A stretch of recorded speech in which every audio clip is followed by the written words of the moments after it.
안녕하세요. 박지원입니다. 우리는 보통 시간이라는 눈에 보이지 않는 추상적 개념을 이해하기 위해 시간은 돈이다 라는 은유를 사용하곤 합니다. 그리고 그 시간을 쓰다, 낭비하다, 아끼다 등의 표현으로 일상에서 자주 사용하곤 하죠. 인지 언어학자 조지 레이코프는 인간은 은유를 통해 세상을 이해한다 라고 말합니다. 어떤 사람이 인생은 전쟁터다 말을 자주 반복을 한다면 이제 그가 하는 모든 활동은 치열한 전투가 됩니다. 그리고 그 주변 사람들은 협력자가 아니라 내가 밟고 일어서야 할 적이나 경쟁자로 인식을 하게 되기도 하겠죠. 이 같은 현상을 언어 프레임이라고 하는데요. 우리가 세상을 바라보고 해석하는 방식을 결정하는 생각의 테두리입니다. 마치 안경의 색깔에 따라 세상이 다르게 보이듯 어떤 단어를 사용하느냐에 따라 바라보는 시야가 달라지게 됩니다. 이 은유를 아주 효과적으로 사용하는 정치인이 있습니다. 바로 도널드 트럼프입니다. 미국은 전 세계의 돼지 저금통이고 모두가 우리를 약탈하고 있다. 복잡한 국제관계나 경제 구조를 설명하지 않아도 돼지 저금통을 털렸다는 은유 하나로 분노와 피해의 원인을 아주 직관적으로 만들어냅니다. 사람들의 감정은 점점 그 이야기 구조에 익숙해지고 결국 그 감정이 정치적 선택으로까지 이어지게 되는 것이죠. 중요한 사실은 언어 프레임은 사람의 사고에 보이지 않는 생각의 길을 만들고 이 틀 안에서 객관적인 진실보다 내가 선택한 언어의 필터가 우선시되는 결과를 낳게 된다는 것입니다.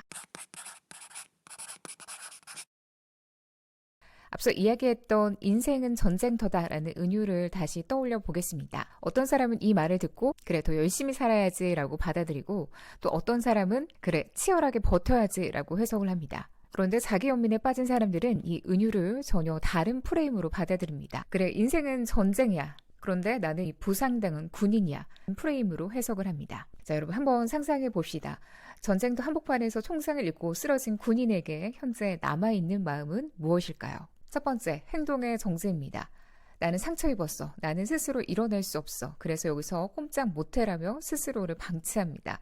다시 말해 나를 부상자로 정의하는 순간 우리 뇌는 문제를 해결하기 위한 에너지를 차단해 버립니다. 나는 아픈 사람이니까 아무것도 안 하는 게 당연해 라는 정당성을 부여하는 거죠. 두 번째는 지나친 수동성입니다. 누군가 들 것을 들고 와서 나를 구해주기만을 기다리게 됩니다. 다시 말해 내 삶의 주도권을 외부의 환경이나 타인의 동정에 전적으로 맡기게 됩니다. 그리고 그 순간부터 내 자신을 문제를 해결할 주체가 아니라 누군가의 도움 없이는 아무것도 못하는 피해자로 스스로를 고정시켜 버립니다. 세 번째는 자기중심적 화법입니다. 자기 연민에 빠진 사람들은 모든 화살표가 내 안의 상처로만 향합니다. 보통 이 세상에서 가장 크다라고 생각을 하죠. 그래서 누군가가 나 이 문제 때문에 너무 힘들어 라고 말을 건네어도 너가 힘든 건 내 상처에 비하면 아무것도 아니야 라며 대화의 모든 종착이 나의 불행으로 수렴하는 것을 볼 수 있습니다. 아이를 키울 때 아이가 이유 없이 떼를 쓰며 고집을 피우는 상황을 가정해 보겠습니다. 이때 자기 연민의 언어는 아이가 나를 왜 이렇게 힘들게 하지? 나는 왜 이렇게 유난스러운 아이를 낳은 거야? 남편은 편한 것 같은데 왜 나만 이런 고생을 해야 하지? 하는 마음의 소리가 툭 하고 튀어나옵니다.